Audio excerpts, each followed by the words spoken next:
Ok, jaz mislim, da lahko začnemo. Jaz bi najprej vse lepo pozdravila, ki ste prišli, pa se vam zahvalila, da ste prišli. Danes bova govorila jaz pa Mark. Za tiste, ki me ne poznate, jaz sem Mojca Lukan, pa sem mlada raziskovalka na oddelku za pedagogiko in andragogiko na Filozofski fakulteti.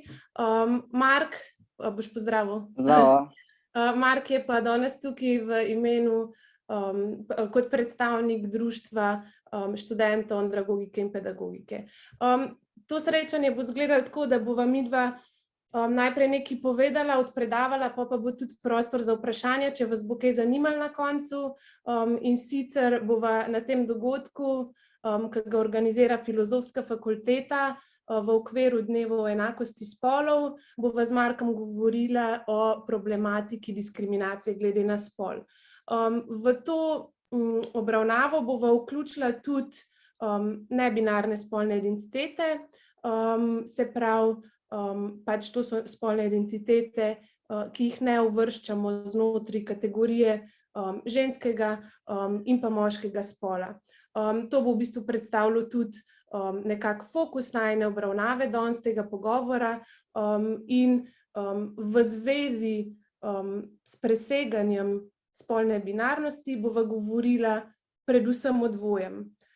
Najprej o osebah, ki jih na ravni tistega, kar je pridobljeno po biološki poti do rojstva, ne moremo enoznačno uvrstiti v kategorijo moškega ali pa ženskega, se pravi, strokovni izraz za to so interspolne osebe, in kot drugo bova potem govorila še o osebah, ki na ravni spolne identitete, ki se na ravni spolne identitete ne identificirajo niti izključno s kategorijo moškega, niti izključno s kategorijo ženskega spola, in jih najširše označujemo s pojmom nebinarne transspolne osebe.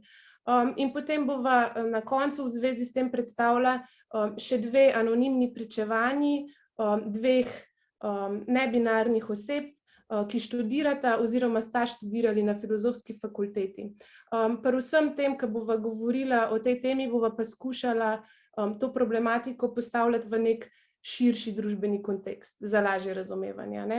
Pa zdaj mogoče pač za uvod, zakaj najprej se sploh ukvarjati s to temo in na splošno z diskriminacijo glede na spol.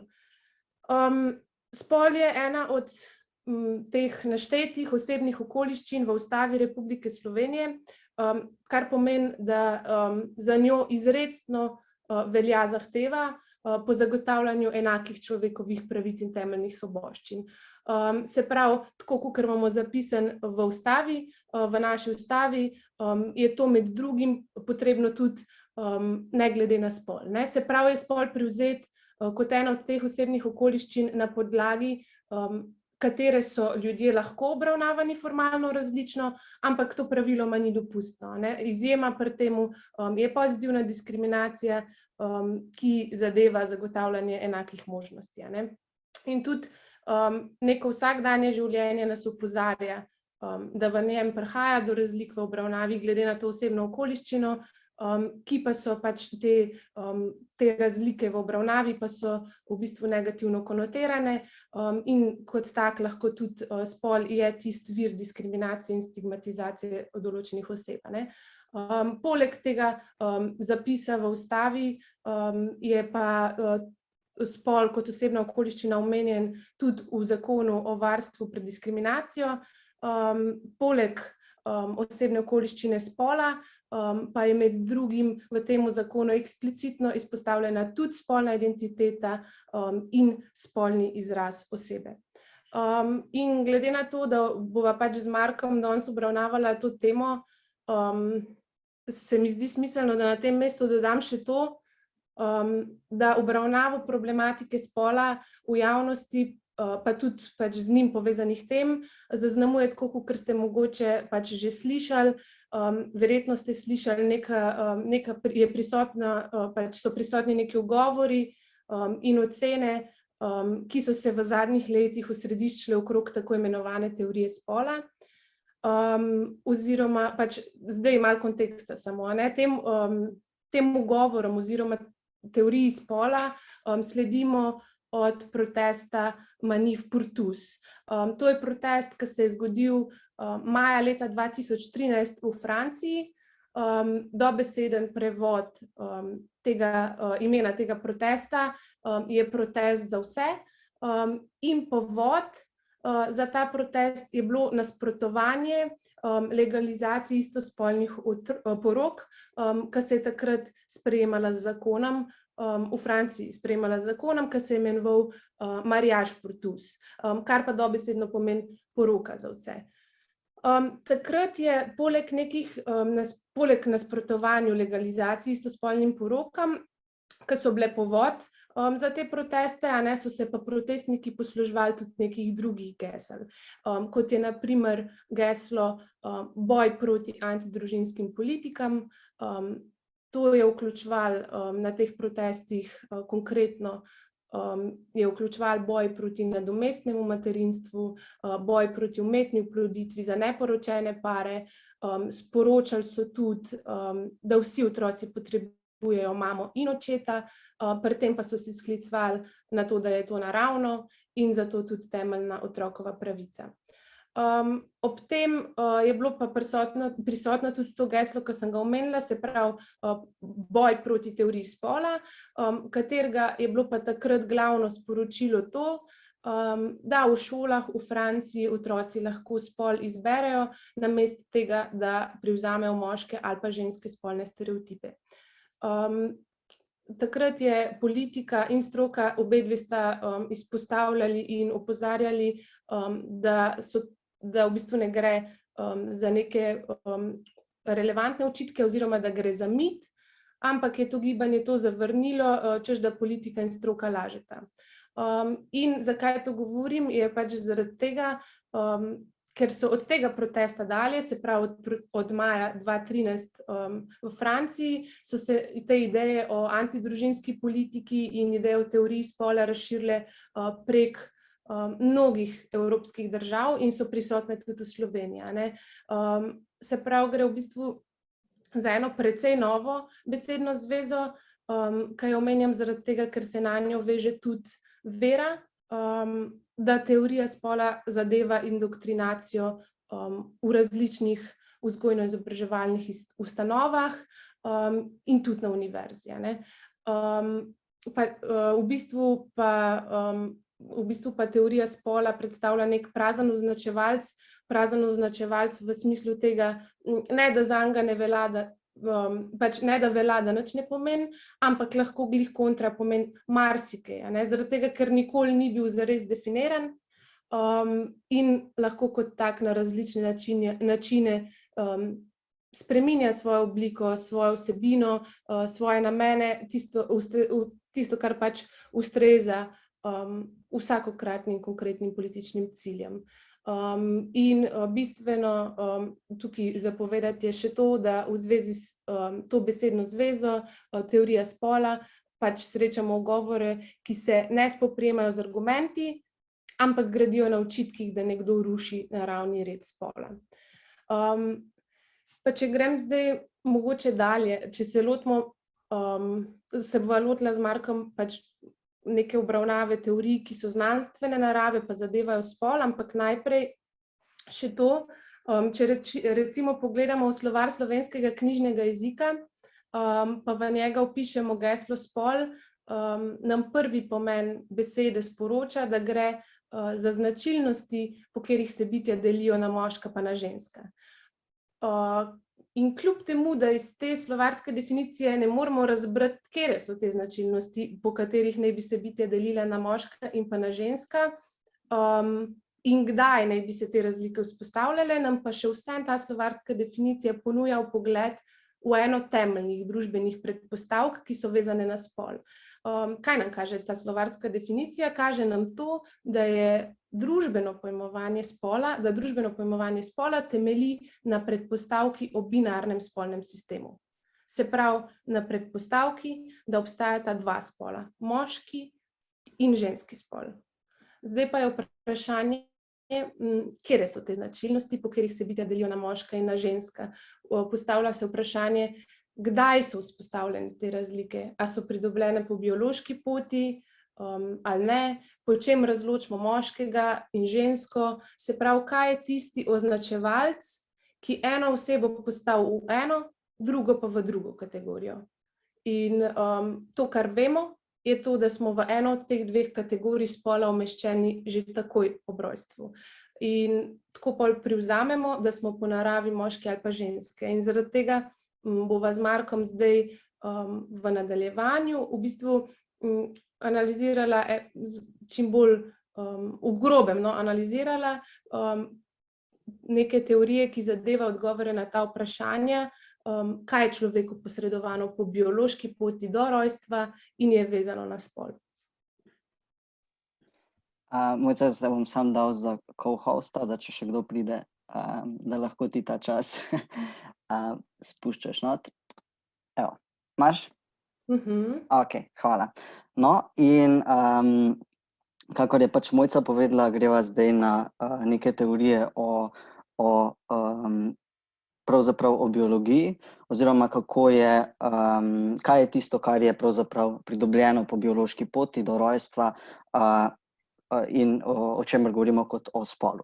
Torej, mogoče samo eno opozorilo, za voljo pač neke natančnejše razlage bo zdaj v nadaljevanju, ne sicer skozi, ne se bati, ne do konca, bom v malo bolj biološkem diskurzu govoril, sicer mislim, da je to pač res precej osnovno, tako da sam da vas opozorim, da ne bo to do konca. Ok, no in v bistvu je biologinja Anne Fausto Sterling v svoji knjigi Biološki družbeni spol, ki je prevedena tudi v slovenščino, na podlagi neke pionirske študije o spolno nedoločenih pacientih, ki jo je leta 1950 izvedel psihoendokrinolog John Money, v bistvu avtorica predstavi plastovit model spola. In ta model pokaže, da dojenčka že ob rojstvu torej določa vsaj 5 plasti spola.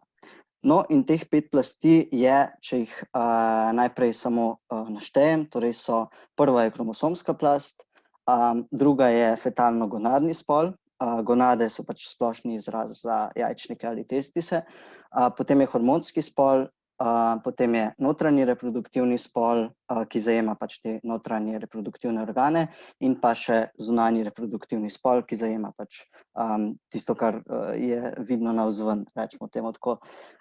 Ok, no, torej teh 5 plasti spola bo ključnih v nadaljevanju. In poleg tega bo za našo nadaljnjo interpretacijo ključno tudi opozorilo te biologinje Fausto Sterling, da se teh 5 plasti spola med seboj ne ujema vedno, oziroma da se lahko vsaka izmed teh plasti razvije neodvisno od drugih. No, in to, da se posamezne plasti spola lahko razvijajo neodvisno od drugih, pravzaprav pomeni, da ni nujno, da so vse plasti spola med seboj skladne, glede na tisto, kar pojmujemo kot ženski ali kot moški spol. In to pomeni, da torej ni nujno, da ima oseba z XX kromosomom jajčnike, nožnico, prevlado estrogena, in da na drugi strani pač ni nujno, da ima neka oseba z XY kromosomom nujno testise, penis, prevlado testosterona. Torej, če še enkrat ponovim samo teh 5 plasti, da bo malo bolj jasno, torej govorimo o kromosomski plasti, govorimo o fetalno-gonadnem spolu, ki ga ne bomo v bistvu dosti omenjali, potem govorimo o hormonskem spolu, govorimo o notranjih reproduktivnih organih in pa zunanjih reproduktivnih organih. No, in zdaj smo pač na kromosomski pravzaprav. Torej, nek novorojenček lahko ima kromosomsko kombinacijo, recimo XY, ampak po anatomiji in tudi fiziologiji je bliže tistemu, kar prepoznavamo kot tipično žensko, in velja tudi obratno. To so torej, rečemo, te atipični razvoji plasti spola, ki se med sabo lahko ne ujemajo na različne načine. Torej, tisto, kar v tem primeru, ki sem ga navedel, zarodek najprej določa, torej nasplošno mislim. Torej, zarodek najprej določa pravzaprav kromosomska plast in iz tega se razvije fetalno-gonadni spol, pri čemer pa to spolno diferenciacijo, torej na kakšen način se bo zadeva razvila, sproži, zato je zadolžen gen na kromosomu Y, ki se imenuje gen SRY.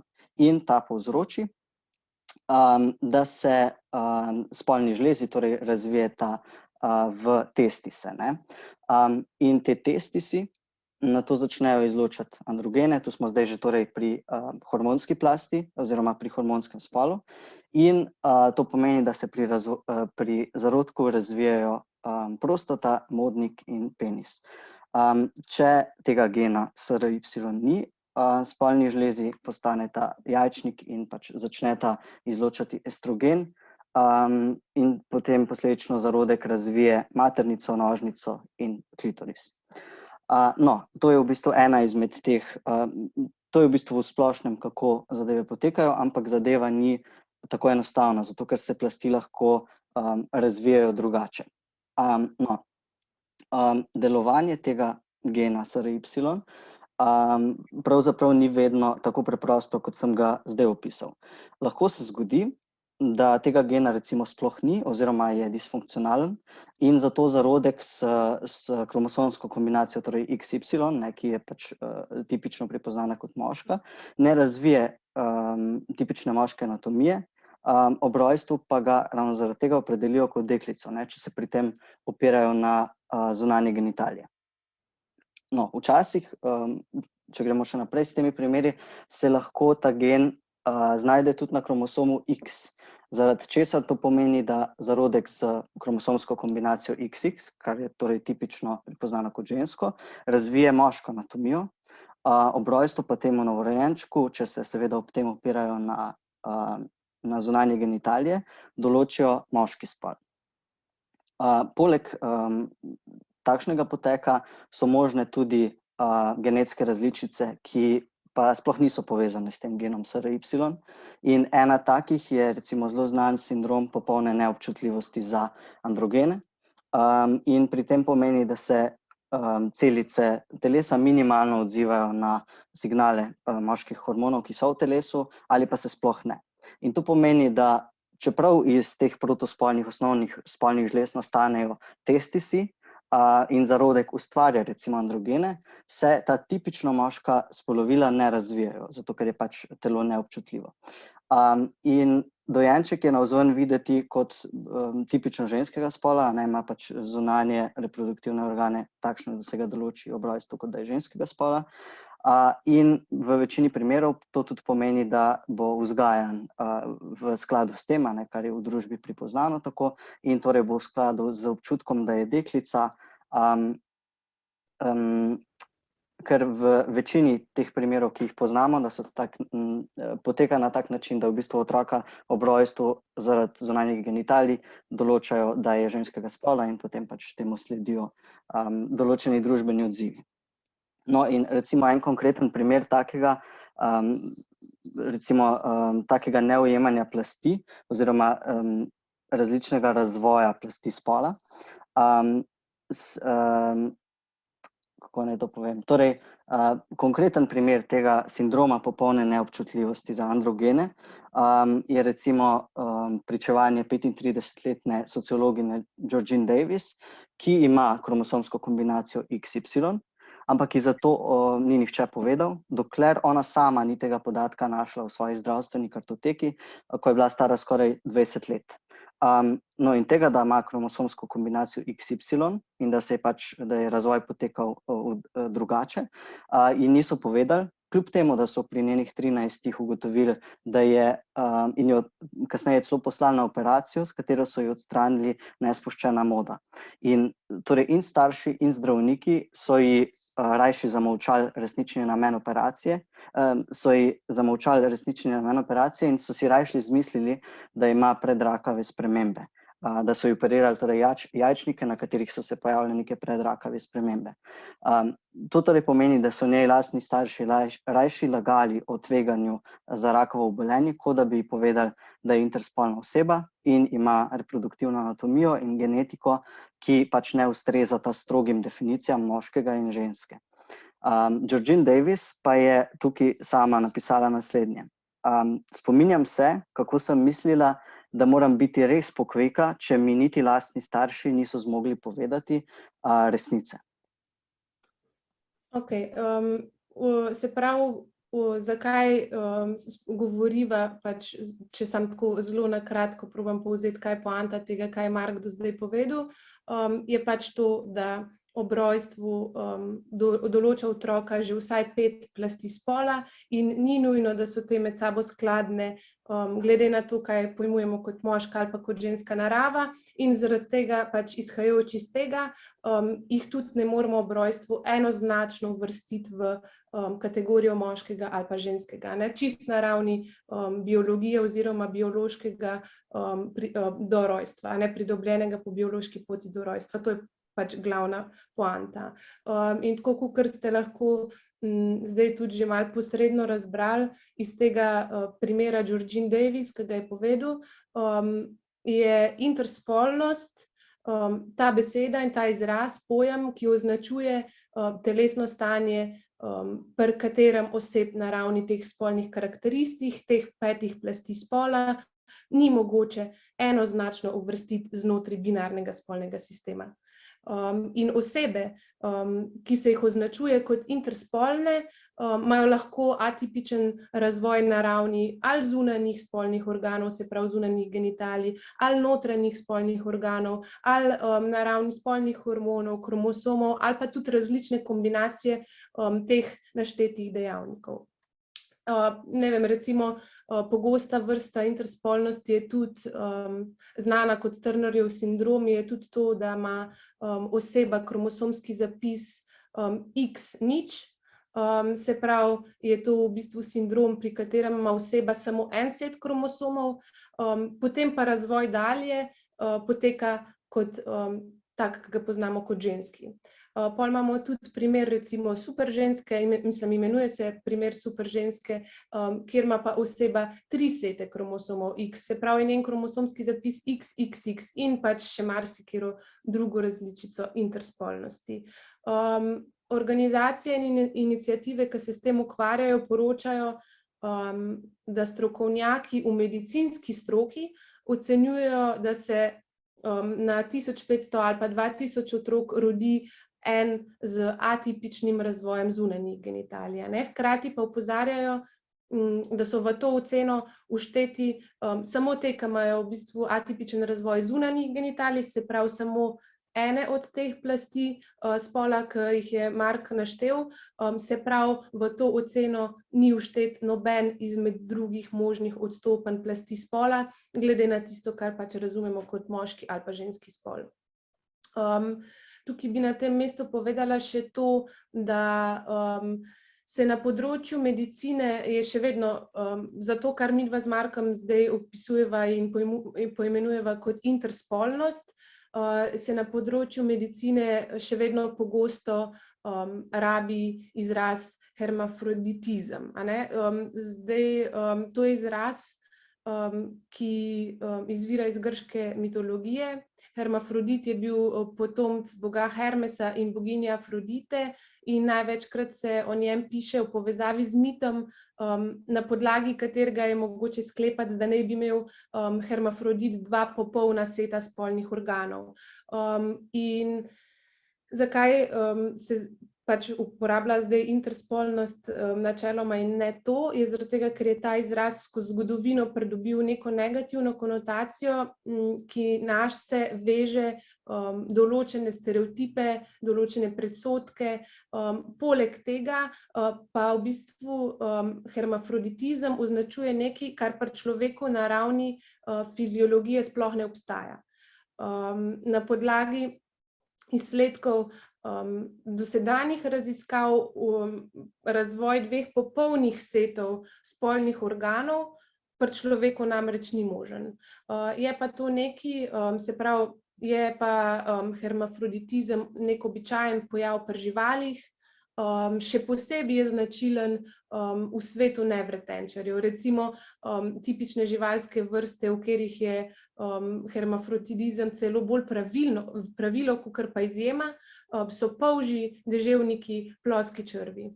In zaradi tega, no, pač to sta dva razloga, zaradi katerih pač danes za označevanje ljudi, interspolnih ljudi nista strokovno sprejemljiva izraza hermafrodit ali pa dvospolnik, kar se pogosto uporablja kot sopomenki, ampak izraz interspolnost, za katerega, tako kot sem rekla, pač označuje telesno stanje, katerokoli telesno stanje, pri katerem se vse spolne karakteristike ne ujemajo med sabo, glede na to, kaj razumemo kot ženska ali pa kot moška narava. In jim tako ob rojstvu ne moramo enoznačno določiti spola, ki ga je pridobil po biološki poti. Ampak tudi takrat, ko v bistvu novorojenčkov na ravni spolnih karakteristik ne moramo enoznačno uvrstiti v eno od kategorij moški-ženska, ob rojstvu to naredijo v državah, kjer je to formalno obvezno. In v Sloveniji recimo imajo v porodnišnicah samo dve možnosti določitve spola ob rojstvu otroka. In glede na, in kaj to pomeni, ne? To pač pomeni, da se morajo, ne glede na spolne karakteristike, s katerimi se otrok rodil, morajo zdravniki ali pa medicinsko osebje sprejeti strokovno odločitev o tem, pač v katero kategorijo ga bojo uvrstili otroka, in na podlagi te odločitve, medicinske odločitve, lahko potem tudi posegajo v telo otroka, tudi operativno, in v bistvu tako telo prilagajajo uradnemu spolu, ki mu je otrok po medicinski presoji bližje, ne. Ampak tukaj na tem mestu je pomembno dodati tudi to, da taka formalna ureditev glede tega, pač ni povsod enaka, kakor je v Sloveniji. V nekaterih državah imajo zakonodaje, ki binarni spolni sistem presegajo tudi na formalni ravni, in sicer pač izhajajoč iz vsega tega, kar sva z Markom do zdaj predstavila, ne. Recimo, če sem še bolj konkretna, rešitve, ki jih države poznajo, so sicer različne, ampak recimo za primer, v Franciji imajo formalno rešitev, znotraj katere je pod določenimi pogoji mogoče, da spol osebe ni omenjen v rojstnem listu, in potem tudi ne v ostalih identifikacijskih dokumentih. Zelo podobno rešitev tej francoski so poznali tudi na Nizozemskem, kjer po novem spolni identifikator umikajo iz osebnih dokumentov. Podobno so imeli tudi v Nemčiji, ampak so v bistvu pred približno enim letom pa pol ali pa 2 letoma sprejeli zakon, ki omogoča spolni identifikator razno, se pravi, dodali so še eno kategorijo razno. Zelo podobno rešitev v tej nemški poznajo tudi v Avstriji. Skratka, pač čeprav ne slišimo tega toliko pogosto in kot normala konstantno odmeva binarno ločevanje spolov, tudi v dokumentih oseb je veliko držav že sprejelo zakonodajo, ki to, o čemer pač govoriva, vključuje tudi v svoje zakone. Okej. Da se malo vrnem nazaj. To, kar smo do zdaj, sva probala z Markom pač do zdaj povedati, je to, da ob rojstvu otroka določa že vsaj 5 plasti spola, ki predstavljajo primarne spolne karakteristike, in ključno za naše razumevanje je pač to, da se te plasti vedno ne ujemajo med sabo, glede na to, kar pojmujemo kot moški ali pa kot ženski spol, oziroma da se lahko te plasti razvijajo neodvisno ena od druge, ne. In zaradi tega biologinja Fausto Sterling pač predstavi tudi ugotovitve, ki ne podpirajo ideje o možnosti popolne določitve biološkega spola, ne na ravni hormonov, ne genetsko ne na kakršenkoli drug način. In ona v bistvu sklene, ne, da so izolirani označevalci spola, da pač izolirani označevalci spola niso dovolj niti za določanje in razumevanje biološkega spola, pač zaradi svoje kompleksnosti in plastenja, še manj pa za domnevno njemu pripadajočega družbenega spola. In na podlagi zelo podrobne analize tega, kar sva z Markom samo risala zdaj, tudi utemeljuje, da lahko že v okviru tako imenovanega biološkega spola oziroma tistega, kar pač pridobimo po biološki poti do rojstva, govorimo o več kategorijah, o kategoriji moških, o kategoriji ženskih, o nedoločenem spolu in pa o drugih spolih. Kaj to pomeni zdaj za nas, ne? Pač za naše razumevanje in obravnavanje te teme? To pomeni to, da tudi med drugim pomeni tudi to, da opora na biologijo kot znanost, ko govorimo o spolu, ne daje nekih popolnoma preprostih ali pa odgovorov o neki enostavni in binarni rešitvi, ki smo jo privzeli v simbolni mreži iz različnih razlogov. To hkrati pomeni tudi, da je prepoznavanje biološkega spola kot binarnega v resnici družbeno proizvedeno in ne dano po naravi. No, in kakor je v bistvu že Mojca nakazala, se zdaj nekako pomikava od tistega, kar je dano po biološki poti, k družbenemu. Ne?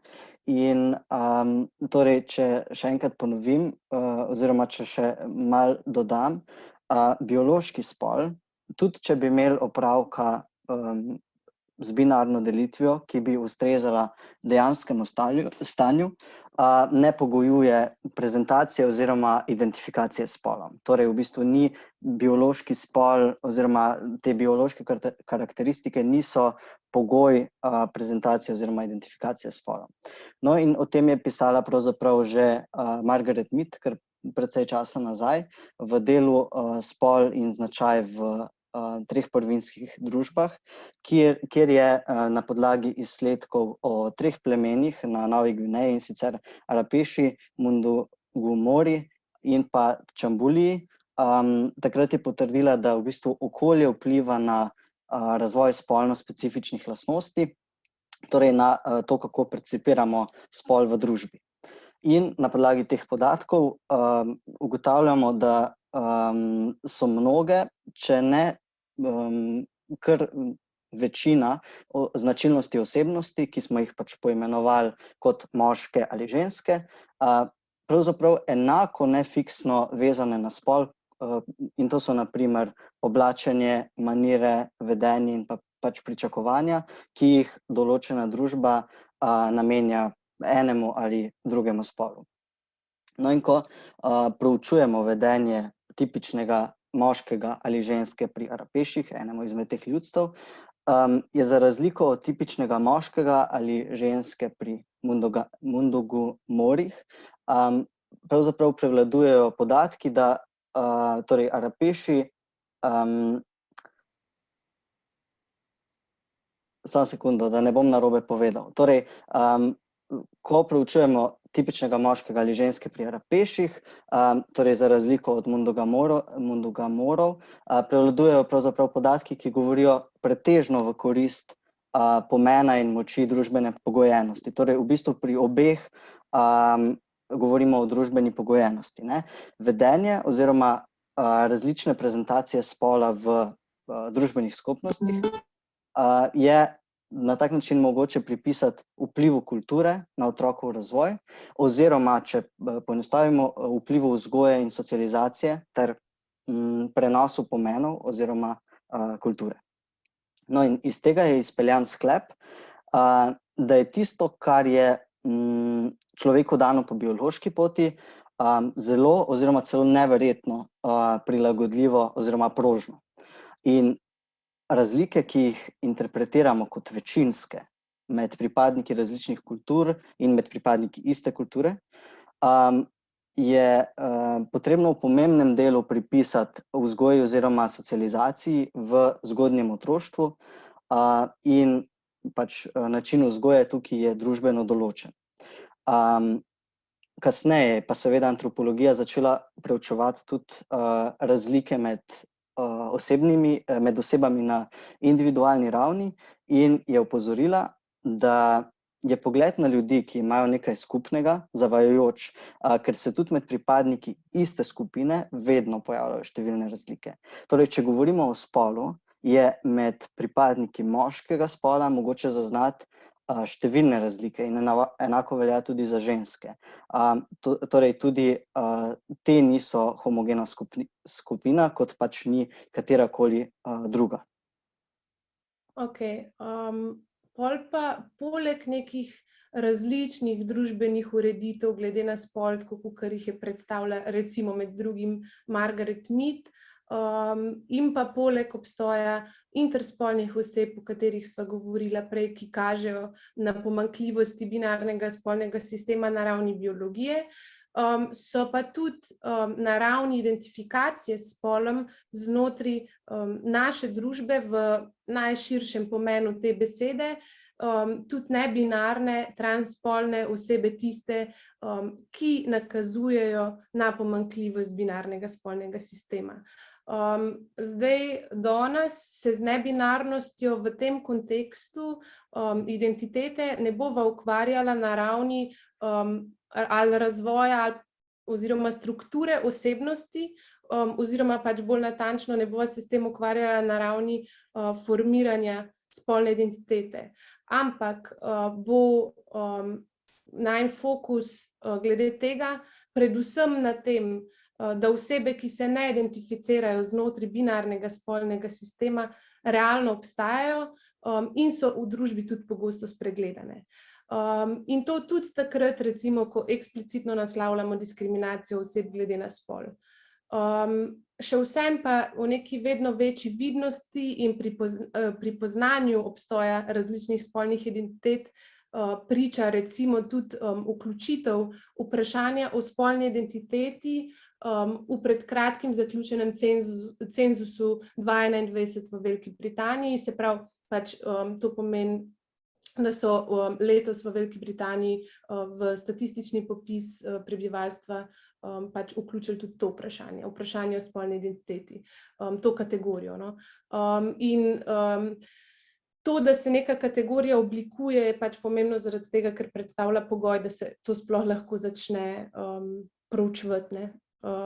In tako v bistvu tako gibanja za pravice interspolnih oseb, kakor tudi tista za pravice nebinarnih oseb oziroma pač gibanja z neko težnjo po samoidentifikaciji so imela bistven vpliv recimo na ureditev spolnih identifikatorjev v različnih državah, ki sem jih prej par povedala, in v bistvu z uvajanjem več kategorij poleg moške in ženske kategorije na ta način rahljajo to idejo, ne samo idejo, no, pač nekaj, kar realno tudi živi v naši družbi, a ne, zelo močno je prisotno, no, ampak pač binarni spolni sistem.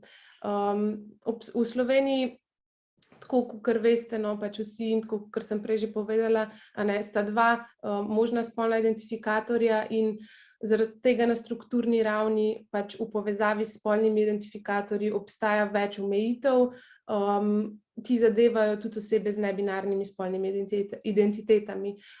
Pri tem sta dve pač, bi rekla, zelo veliki. Prva je očitna, in sicer, da pač obstoj samo dveh spolnih identifikatorjev v osebnih dokumentih ne vključuje tudi realnosti vseh ljudi. Druga velika težava je pa zadeva v bistvu vse transspolne osebe, ki si želijo oziroma bi si želele spremeniti svoj spolni identifikator v osebnih dokumentih, in sicer zaradi tega, ker je predpogoj za to pravno priznanje spola, se pravi za spremembo te kategorije, je vstop v proces potrditve spolne identitete oziroma medicinske tranzicije. Če to povem, pač to pomeni, tako zelo preprosto povedano, to pomeni, da če si nekdo želi, če nekdo želi spremeniti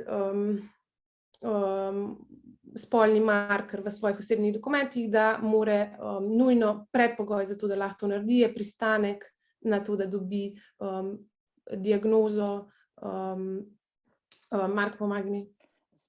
Transseksualizma. Ja, tako. In tudi to je ena stvar, ki ni v vseh državah rešena isto, kakor pri nas. Marsikatera država pozna pač ureditev, ki to med sabo ločuje, ampak kakorkoli pa taka rešitev, ki jo imamo pri nas, kaže na neko neupoštevanje kompleksnosti spolnih identitet na družbeni ravni in terja pač v bistvu neke spremembe in upoštevanje tega na ravni celotnega sistema, ne? In del tega sistema je tudi filozofska fakulteta. Ja, Mark. Ja. Hvala za predajo besede. Ja, torej, midva sta zdaj na tej točki, ki sva obljubila, da bova prišla do tega.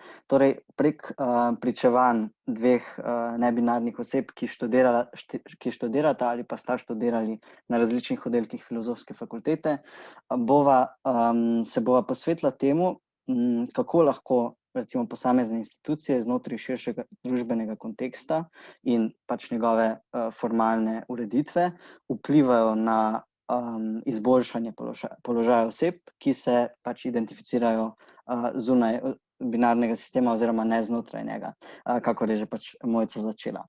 Torej, v bistvu bova predstavila dve pričevanji, bova pa ene dele neposredno prebrala. Jaz bom prebral prvega, in Mojca bo prebrala drugo pričevanje. Ok, torej pričevanje prve osebe. Ta oseba se identificira kot nebinarna oseba in je obiskovala na filozofsko fakulteto in je bila oziroma je še, pravi, da je bila njena izkušnja v bistvu pretežno zelo dobra na filozofski fakulteti. Ko se je ta oseba začela razkrivati širšemu okolju, je bila reakcija ljudi zelo pozitivna in sprejemajoča, in najbolj odklonilen element še vedno ostajajo stranišča na fakulteti. Najbolj negativne izkušnje te osebe so bile vezane na čas pred razkritjem, torej to se v grobem šteje kot obdobje dodiplomskega študija, saj je na oddelku, na katerem je oseba študirala, so se občasno pojavile opazke, kot so na primer, citiram, roza je za pedre in podobno, in potem oseba zapiše, tako da nisem bil najbolj prepričan, da bo reakcija ob mojem razkritju dobra. Spomnim se recimo, da je ob zmagi Končite na Evroviziji to vzbudilo nekaj negodovanja v smislu, kam pa smo prišli, kam je pa šel ta svet.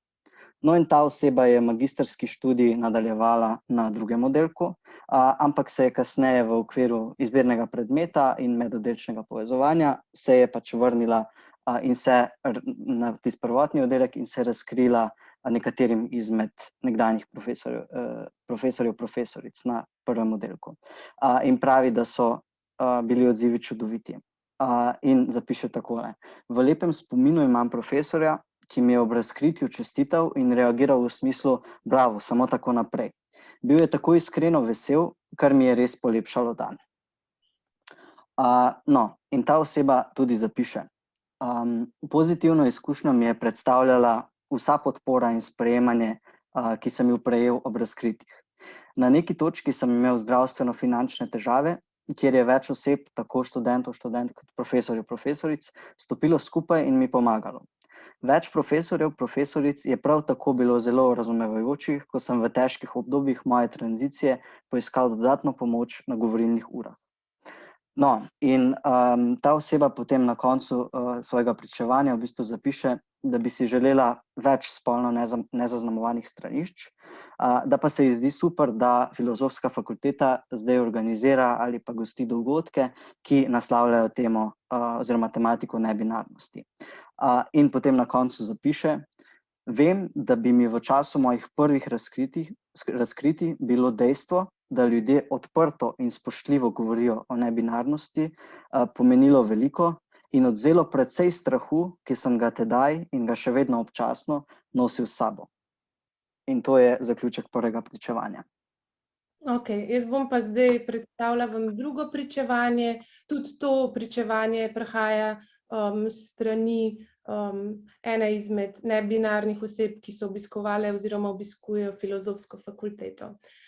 Ta oseba je zapisala v svojem pričevanju, da je začela preizpraševati svojo identiteto nekje v tretjem letniku, spolno identiteto, nekje v tretjem letniku študija. Zapiše ta oseba, da je bila na začetku zelo zmedena in sama v temu, da je vedela, da se ne identificira kot ženska, hkrati pa tudi, da se ne kot moški. In zaradi neke te zmede je zapisala ta oseba, da je k temu pristopila zelo znanstveno, z nekim iskanjem informacij, branjem znanstvenih člankov, ampak da na njenem oddelku ni bilo nobenega predmeta, kjer bi se srečali s takimi tematikami, kjer bi se sploh srečali s tematikami spolne usmerjenosti, spolne identitete, in zaradi tega pač je ta oseba iskala neke zunanje izbirne predmete na drugih oddelkih filozofske fakultete ali pa pač se te teme lotevala v okviru seminarjev. In kaj je zdaj tudi pomembno je v tem pričevanju, da je oseba zapisala, da na filozofski fakulteti ni bila razkrita, razen pač redkih izjem, za katere je ta oseba vedela, da so, tako kot sama napiše, ok z LGBT plus temami, da potem pa, to bom pa dobesedno prebrala, ni pa se mi zdelo, da bi bilo razumljeno in sprejeto s strani večine, sploh glede na to, da ne izražam svoje spolne identitete s spolnim izrazom. V splošnem mi nelagodje zbuja že dejstvo, da nebinarnost ni prepoznana kot ena izmed legitimnih identitet. Naprimer, tudi pri predmetu mojega študija se spol še vedno zaznava zelo binarno. Pri večini raziskav se išče razlike med moškimi in ženskami in se ne upošteva raznolikosti spolov. Problem predstavlja tudi občutek, da če se razkrijem, moram potem jaz ljudi izobraževati, kaj je nebinarnost ali pa transspolnost. In potem pač napiše v nadaljevanju tudi, da ljudje velikokrat pričakujejo, da pač nebinarna oseba zna točno, natančno opisati, kaj čuti, zaradi tega, da pač ve, kaj je tisto, kaj občuti, zato da ve, da je nebinarna oseba, in v bistvu je v pričevanju zapisano, da v tem obdobju ta oseba ni imela niti energije, da bi se ukvarjala še s tem. In potem pa za zaključek pričevanja pa napiše tudi: veliko mi je pomenilo, ko so odstranili oznake v WC-jih v prizidku. Še ena pomembna stvar se mi zdi, da se v pravilnikih uporablja tudi ženski slovnični spol kot nevtralen za vse spole. Zapiše pa tudi, da bi si želela pač v prihodnosti neko tako še bolj vključujočo rešitev, in pa da ta oseba zapiše še kot zadnje, da se ji zdi super, da se začenja govoriti tudi o nebinarnosti in da se dela v okviru filozofske fakultete in da se dela spremembe za večjo vidnost in vključenost. No, in midva sva v bistvu iz teh dveh pričevanj nekako izluščila oziroma zaznala 3 večje ključne točke. Prva je bila ta strah pred razkritjem, ker bi to lahko vplivalo na študij. Druga je bila, so bile oznake na straniščih, in pa tretja ključna točka, želja potem, da se o nebinarnosti govori več, kot se zdaj. No, in kar zadeva eno izmed teh točk, torej oznake na straniščih, na filozofski fakulteti seveda, smo v Društvu študentov andragogike in pedagogike, v imenu katerega danes govorim tukaj, smo v sodelovanju z 7 transspolnimi osebami maja 2019 oblikovali tudi študentsko pobudo. In takrat smo pač opisali situacijo z oznakami stranišč in tudi predlagali, da se jih označi na način, ki bi bil vključujoč za vse osebe in ne samo za pač tiste, ki se identificirajo znotraj binarnega spolnega sistema. To pomeni, da smo želeli oziroma smo izrazili željo, da se označijo na način, ki bi bil vključujoč tudi za vse osebe, ki se pač ne identificirajo, ki se identificirajo z različnimi spoli oziroma ne želijo ob vsakem vstopu v sanitarne prostore premišljevati o svoji spolni identiteti ali o svojem spolnem izrazu. No, in takrat je bil naš predlog, da se oznake na vratih spremenijo, torej iz silhuete moškega v figuro straniščne školjke in pisoarja, ter iz silhuete ženske v figuro straniščne školjke, ob katerih pač bi stal napis WC, sanitarije, stranišče, nekaj takšnega. In po takšnem mnenju, pač po našem mnenju bi bila takšna ureditev najboljši način za doseganje neizključevalnih oznak. In pač tej pobudi smo tudi dodali takrat torej konkretne grafike sprememb in na podlagi pobude je potem dekan oziroma vodstvo Filofaksa v sodelovanju z vodstvom Fakultete za družbene vede, kjer so pač oznake že predtem spremenili, smo skupaj organizirali v bistvu okroglo mizo, da bi pač premislili primere dobre prakse in na podlagi tega se je potem kasneje, torej novembra 2019, so se spremenile oznake na določenih straniščih Filozofske fakultete. In sicer v kleti na obeh straneh pred lokalom K16, kjer sicer oznak že predtem nekaj časa ni bilo, to so bili tudi enih redkih stranišč, kjer jih ni bilo, in v pritličju levo pa v 5. nadstropju desno. Torej v bistvu pravzaprav 1, 2, 3, 4, 5, 6, 7, 8, 9, 10 stranišč na celi Filozofski fakulteti. Ok, torej in mislim, da je v kontekstu teh pričevanj ključno, da se je ta pobuda o oznakah na straniščih torej takrat obravnavala, leta 2019, in tudi, da se je začela upoštevati in da so se začele dogajati spremembe v želji seveda, da se bo nekoč vse te oznake spremenilo v sanitarije, stranišče ali pa kaj podobnega. Ampak je pa pri tem treba povedati tudi to, da je bilo to narejeno v bistvu precej sramežljivo, kar mogoče ni glih neko ravnanje, ki bi ga pričakovali od Filozofske fakultete. Zakaj? Gre za ustanovo, ki gradi na prizadevanjih za enake možnosti. In tudi recimo te dnevi enakosti spolov, v katerih poteka tudi ta dogodek, to potrjuje. Ampak pač se nama z Markom zdi pomembno poudariti tudi to, da se te teme pač oziroma da se o enakosti, enakih možnostih in tako tudi vezano na spol, da se to počne znotraj binarnega spolnega sistema, predvsem na osnovi nekega izhodišča podrejenosti ženskega spola, nebinarne osebe pa se pri tem izpušča v razmislekih, kar je problem.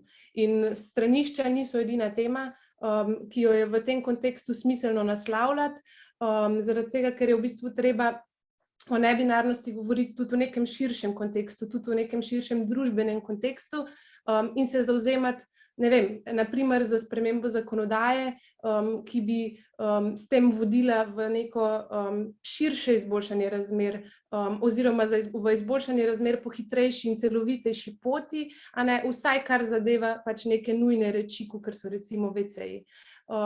In do zdaj sva tudi z Markom govorila samo o nebinarnosti na ravni identitete, spolne identitete, ampak v bistvu bi se mogli pogovarjati še o marsičem, recimo tudi o različnosti spolnih izrazov, se pravi prezentacije spola navzven, ki so lahko označeni kot nenormativni. Tudi če se oseba recimo identificira znotraj binarnega spolnega sistema, je lahko pač tudi spolni izraz, ki ni normativen glede na binarni spolni sistem, vir neke diskriminacije. In diskriminacija glede na spolni izraz je tudi tako, kakor sem uvodoma že povedala, opisana tudi kot specifično opisana kot osebna okoliščina tudi v zakon o varstvu pred diskriminacijo. Je zapisan spolni izraz poleg spola, poleg spolne identitete. Se pravi, v bistvu, kaj hočeva sporočiti, pač to je neka zaključna misel, preden gremo na neka vprašanja, je to, da se nama res zdi pomembno, da je treba tudi izven okvirov binarnosti obravnavati to temo, da je treba se prav prepoznati, da je treba priznati to kot neko realno kategorijo, da je treba nebinarne spolne osebe, interspolne osebe, karkoli, vse, o čemer sva govorila, prepoznati tudi kot resnične ljudi, tudi kot študente in študentke filozofske fakultete in pač kljub temu, da gre za neko kompleksno temo, lahko tudi pač, ne vem, kljub tej morebitni kompleksnosti, no, pač je treba iskati rešitve, ki bojo vključujoče za vse. In tudi problematika spola in spolne identitete moramo obravnavati v institucionalni vzgoji in izobraževanju, kar je tudi vključuje univerzo, jo moramo obravnavati in skladno s tem tudi delovati v okviru spoštovanja človekovih pravic. To nam pač nalaga že ustava, ne? In iz tega okvira spoštovanja človekovih pravic pa izhaja tudi predpostavka, da v javni vzgojni izobraževalni ustanovi nikogar ne izključujemo, da nikogar ne diskriminiramo in da moramo narediti strokovno vse, da se pač neka oseba, študent, študentka, odrasel v vzgojno-izobraževalni ustanovi tako tudi ne počuti. Marka, bi ti še kaj dodal na tej točki? Mislim, da bi pokvaril konec, če bi kaj dodal, ker je bilo zelo dobro. Ok, jaz pol mislim, midva sva približno po planu časovno, tako da če ima še kdo kakšno vprašanje ali pa komentar, lahko imamo še malo časa.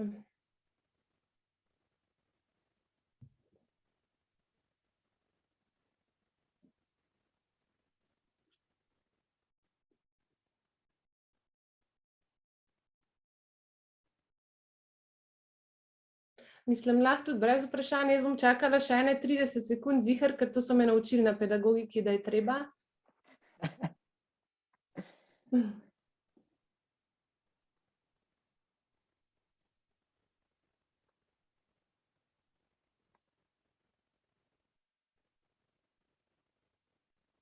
Ok, mislim, da ni vprašanj. Mislim, zdaj ena možnost je, da sva pač bila toliko jasna, druga pa, da sva bila toliko nejasna, da noben nič ne zna vprašati. Ja.